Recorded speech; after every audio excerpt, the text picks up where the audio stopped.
The beautiful word that ties all our readings today is something very familiar to us. We just use it in our opening prayer for our parish, empowered by the Eucharist.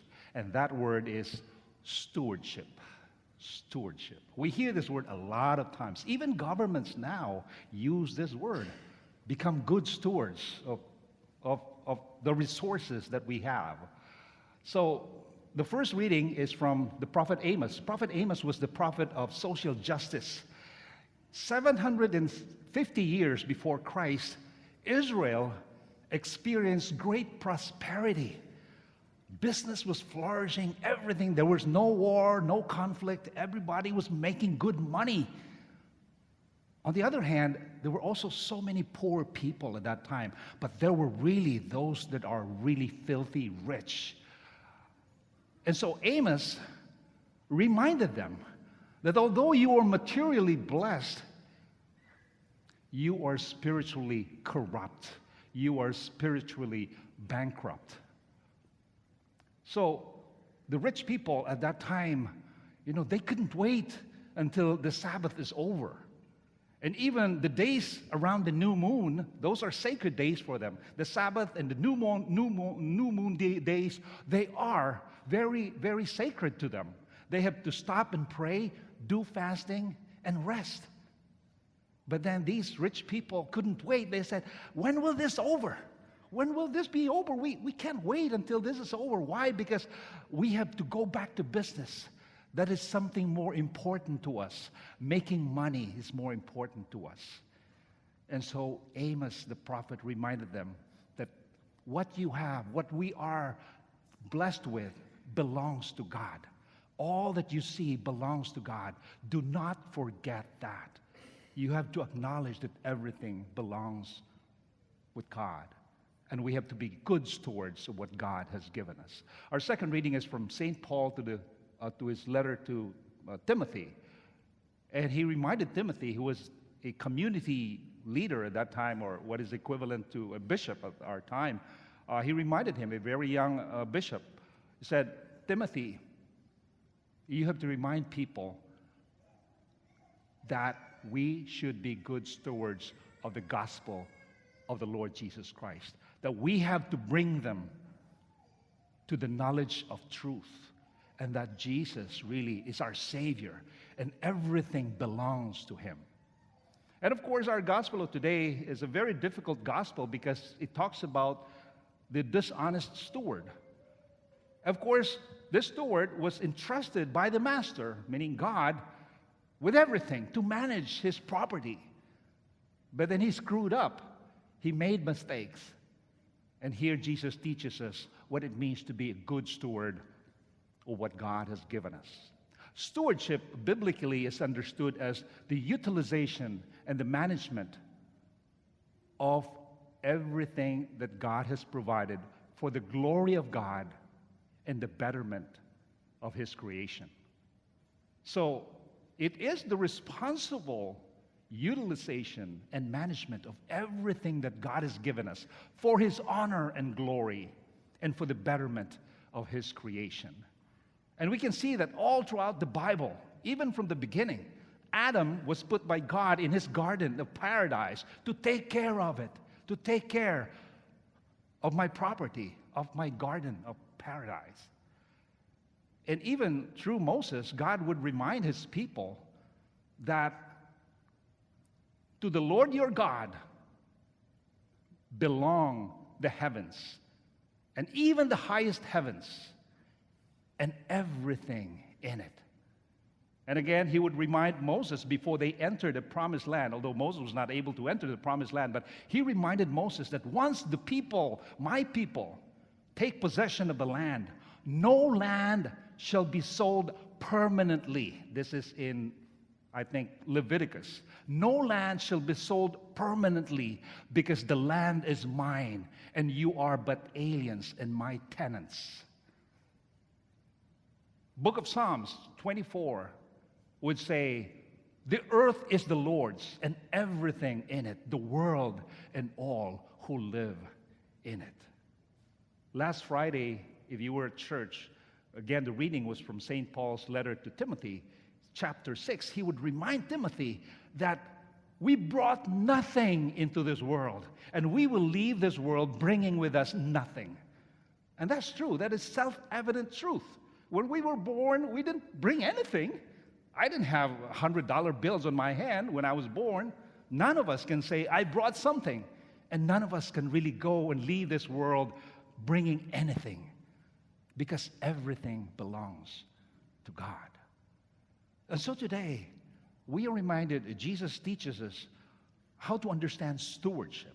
Number one, that stewardship begins and ends with the understanding that all things belong to God. We don't own anything. Number two, that God will ask us for an accounting of what we have done. To be good stewards, the Lord will come and ask us to make an accounting. It's just like in the parable today. He learned that his steward was not doing well. He was cheating on him. I heard things about you. This is not good, and I don't like it. I will ask you to make an accounting of what you have done. The Lord will ask us to make, for each one of us to make an accounting of what we have done with all the blessings that He has given us. Number three, that we have to act prudently. To be prudent means prudence is the number one cardinal virtues. There are 4 cardinal virtues. The number one is prudence. Number 2 is courage. And number 3 is temperance, which means, self-restraint or self-control. And number 4 is justice. So sometimes we just know the 7 cardinal sins, but we kind of forget what are the 4 cardinal virtues: prudence, courage, temperance, justice. And the 4 theological virtues are faith, hope, and love. Faith, hope, and love. And so prudence is the understanding that we know how to take the appropriate action at the appropriate time in a given situation. In this case, the man, the steward in the story, the situation was he would lose his job as steward. And he was so ashamed to dig ditches. He said, I'm not strong enough to do labor, manual work, and I'm ashamed to beg. That was the situation. He will be losing his job. But then he took the appropriate course of action. I know what to do. And so he called in all those that had debts with his master and that asked for an accounting and said, well, how much do you owe? He said, 100, make it 50. How much do you owe? 100, and said, make it 80. And so people were so happy, wow. And so the master really acknowledged the prudence of this steward. And Jesus would remind us that the children of this world are so astute. The children of this world are prudent in dealing with their own kind than the children of the light. And that's so true. In the business world, corporations are so good. Take, for example, airlines, right? There was a time that they were really charging crazy money just to fly. And so the government tried to control the airfare war or whatever. And so they kind of really restrained them. And then the corporation thought, how can we make money? And then they went after your luggage. They will charge you for your luggage now. And if you want to have the best seat, you will have to pay for it. Before, when you buy a ticket, sit down and just eat without limit, you can ask for drinks and food. But now they have to charge everything. You ask for beer, charge it.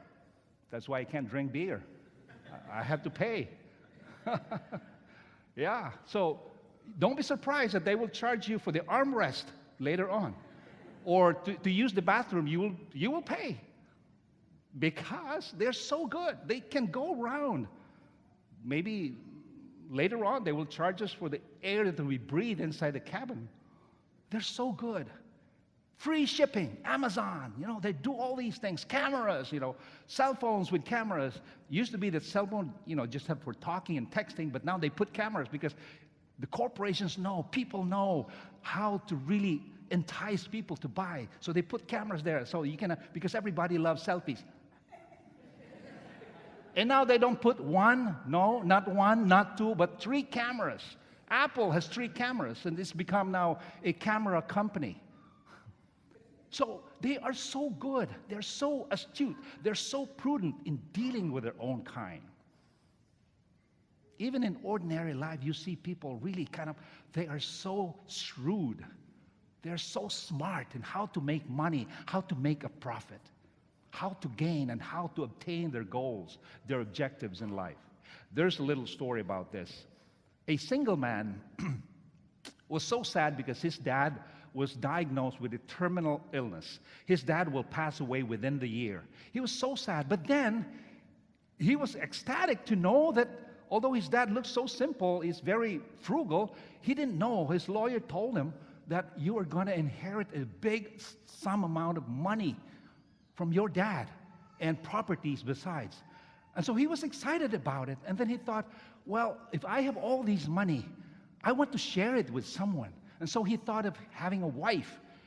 And so one day he attended an investment conference because he wanted to know how to invest his money. And in that meeting, he saw the most beautiful woman he has ever seen in his entire life.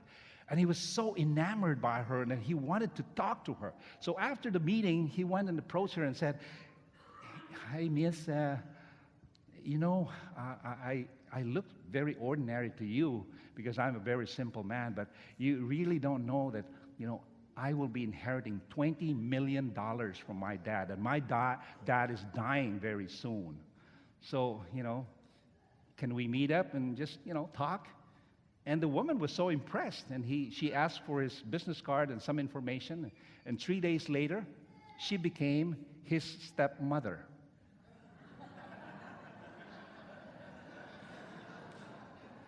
She was so good. How can I get all of the 20 million or most of the 20 million? Now I'll go after his dad.